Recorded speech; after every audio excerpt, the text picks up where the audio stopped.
Mas isso tudo fica irrelevante comparado com aqui. Porque se eu não mexer aqui, essa pessoa engorda de novo.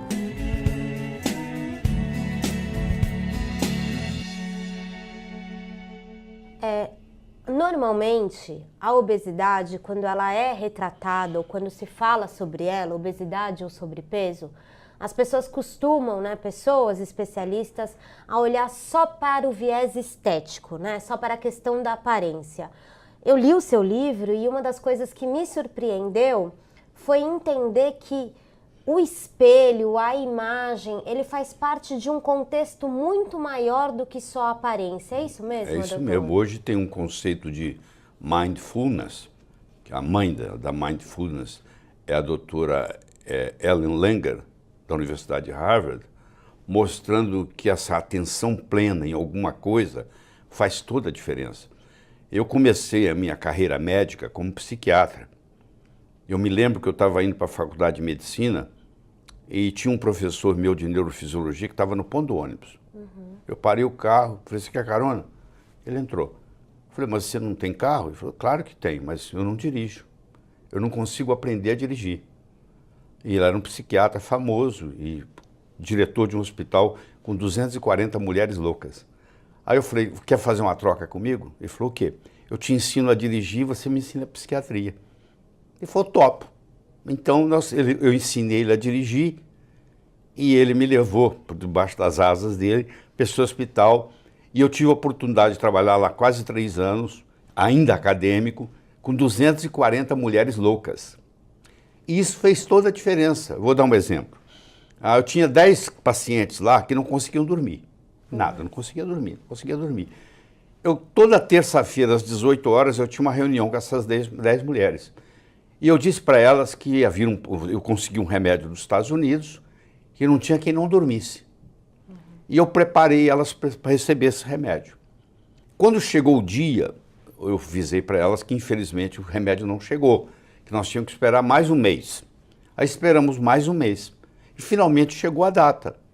E eu dei para elas Reativan, que era um remédio que a gente usava para ficar acordado para estudar para o vestibular. E todas dormiram muito bem. Olha isso, no dia seguinte, a mulher chegava e dizia, nunca dormi tão bem na minha vida. Por quê? Porque eu fiz toda a preparação psicológica de quase 3 meses de que ia vir uma droga dos Estados Unidos, entendeu? Imbatível, e essa droga não chegou, elas ficaram frustradas, esperou mais um mês e finalmente chegou o dia. E para provar a força da mente, eu dei para elas Reativan, que era um remédio que faz ficar acordado. E elas dormiram. E elas dormiram. Então, esse conceito aí eu levei para a vida. Isso me ajudou muito. Então, por exemplo, a pessoa para emagrecer, começa tudo aqui. É claro que é importante, eu como nutrólogo entendo toda a parte do que deve comer, da atividade física que nós vamos discutir, mas isso tudo fica irrelevante comparado com aqui. Porque se eu não mexer aqui, essa pessoa engorda de novo. Entendi. Porque ela tem uma imagem de gordo. E ela tem essa memória de gordo. E quando ela emagrece, está faltando alguma coisa. Entendi. E ela volta a ganhar o peso. Então o que acontece? É o chamado efeito sanfona. A pessoa emagrece, engorda. E cada vez que ela faz o efeito sanfona, ela engorda mais. Entendi. E nós também podemos explicar aqui nessa conversa por que cada vez ela engorda mais. A nossa conversa aqui é a seguinte. Eu tenho que fazer esse trabalho mental primeiro para que se manifeste. Então, se eu não tenho esse controle mental, eu vou sair fora do esquema que eu montei da minha alimentação saudável. Primeiro, melhorar a autoimagem da pessoa. Tá. Segundo, como consequência, mudar os hábitos alimentares. E como consequência, emagrecer e permanecer magro. Entendi. Então, o livro se propõe a melhorar a autoimagem do leitor. E uma vez melhorada a autoimagem, automaticamente ele começa a fazer uma reeducação alimentar. Certo. Fazendo essa reeducação alimentar, ele sofre um emagrecimento e nesse emagrecimento agora nós temos que fazer com que ele não volte. Por quê? Porque os estudos mostram que entre 5% e 10% só mantém o peso. Se você faz um grupo de pessoas e emagrece elas hoje, e daqui 1 ano 90% pelo menos voltou ou ao peso original ou mais.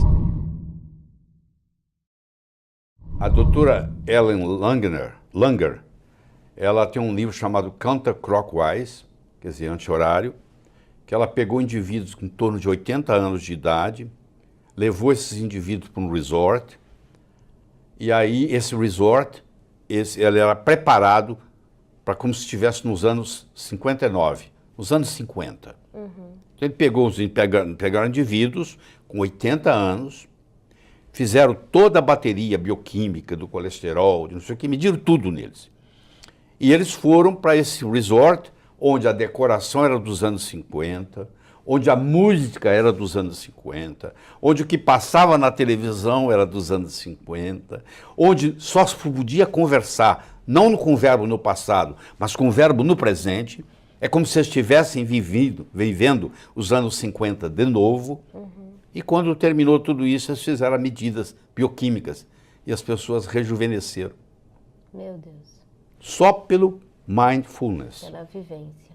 Então isso é muito importante. Isso na área da medicina tem uma aplicação enorme. Você imagina um paciente com câncer que vai num oncologista e ele diz assim, ó, não tem jeito não, só vai morrer. Acabou, já está morto. Porque como o médico é aquela figura que sabe tudo, e de repente ele fala que você vai morrer. Agora, se vai num médico e diz, não, nós vamos tirar esta letra, nós temos aqui hoje tecnologia para isso, a medicina evoluiu, pode estar certo. Quer dizer, a pessoa muda o mindfulness. O desconhecimento, né, faz com que as pessoas se afastem, obviamente, do conhecimento, né? E muitas pessoas com quem eu converso, ou até que escrevem pra gente, não sei se essa é a dúvida de quem tá agora acompanhando aqui o nosso bate-papo, é o seguinte, tá, técnicas cerebrais, mindfulness, né, reprogramação do cérebro e tal, tudo isso exige muito tempo, exige muita dedicação. A gente está falando de técnicas de 15 segundos por dia, 15 né? 15 segundos, a técnica de 15 segundos por dia.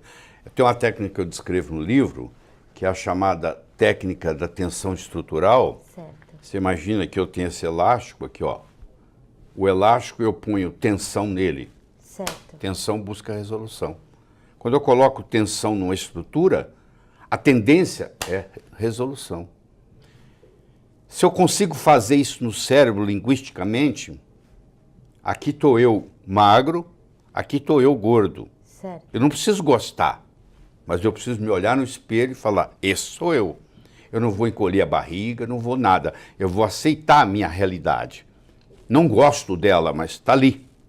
Eu vou olhar ela. E como é que eu quero ser? Bom, eu pego um retrato meu de quando eu era novo, jovem, magro, que algum dia você já foi magro, e eu crio uma imagem de magreza. Uhum. Então, eu tenho que fazer a imagem, a visão, ser mais forte do que a realidade, porque isso vai para lá, ó. Cria essa tensão. Cria essa tensão. Por isso que pensamento positivo não funciona. Aqui, ó, eu sou magro, eu sou magro, eu sou magro. Não tem tensão nenhuma. Entendi. Eu tenho que me aceitar, ver como que eu sou, gordo, me imaginar magro, fazer essa imagem aqui de gordo em preto e branco, fazer essa imagem de magro em colorido, colocar essa imagem de preto e branco pequena, essa imagem de magro grande, aí eu crio uma tensão, onde eu faço essa imagem aqui de magro ser mais forte do que essa imagem de gordo. E aí eu mudo a minha estrutura psicológica. Agradecer a participação de todo mundo, o nível de debate aqui nos comentários quase sempre lá no alto, à exceção das pessoas que sempre querem, né, mais tumultuar do que contribuir, mas em geral as pessoas aqui participando... Mas essas também são bem-vindas. É Sim. Importante o tumulto, é importante ir na contramão do que está sendo falado. É assim que gera o conhecimento. Eu não sou dono da verdade, não. Eu só sou um embaixador aqui para trazer um conhecimento que é uma outra visão. Essa é assim que eu me proponho, para vocês checar. Eu não estou pedindo para você acreditar em mim. Não acredite em mim. Vá e procure a informação. Mas se você acredita no Dr. Lair Ribeiro e quer levar todo esse conhecimento para sua casa, aqui nos comentários, palavra do Dr. Lair Ribeiro, produto editorial, parceria do Dr. Lair com a Jolivie, com todo o conhecimento numa linguagem simples e transformadora para você. Muito obrigada a todo mundo que ficou acompanhando. Doutor, Estamos aqui com um número ainda impressionante de pessoas que estão nos acompanhando. Muito obrigado a todos vocês, Eu quero Márcia. só terminar com a história. Por se você me favor. permite. Gente, eu já vou me despedindo e vou passar a palavra para o Dr. Lair. Era uma vez um escritor que vivia à beira-mar. Ele tinha por costume caminhar na praia e à tarde e à noite ele escrevia. Uma manhã ele estava caminhando na praia e de longe ele avistou um jovem que dançava na areia. Aquilo despertou a curiosidade dele, ele se aproximou. Quando ele se aproximou, ele viu que o jovem não estava dançando. O jovem estava jogando coisas no oceano. Ele perguntou para o jovem, jovem, o que você está fazendo? O jovem respondeu, o sol está quente, a maré está baixa, essas estrelas do mar estão morrendo desidratadas aqui, eu estou jogando-as de volta ao oceano. Aí o escritor olhou para o jovem e disse, jovem, será que você não entende? Existem centenas e centenas e centenas de quilômetros de praia, centenas de milhares de estrelas do mar na areia. Você jogar uma ou outra de volta no oceano, no total não vai fazer diferença nenhuma. O jovem pegou uma estrela do mar, jogou no oceano, olhou para o escritor e disse, para essa eu fiz diferença. O escritor foi para casa, naquela tarde ele não conseguiu escrever, naquela noite ele não conseguiu dormir, na manhã seguinte ele levantou-se, juntou o jovem e os dois juntos começaram a jogar estrelas do mar de volta ao oceano. Eu estou conversando com vocês tem 1h30, quase 30 minutos. Eu não sei qual impacto essa conversa vai ter.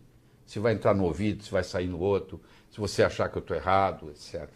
Mas eu vou dizer uma coisa. Se fez diferença para um de vocês, já valeu a pena. Muito obrigado.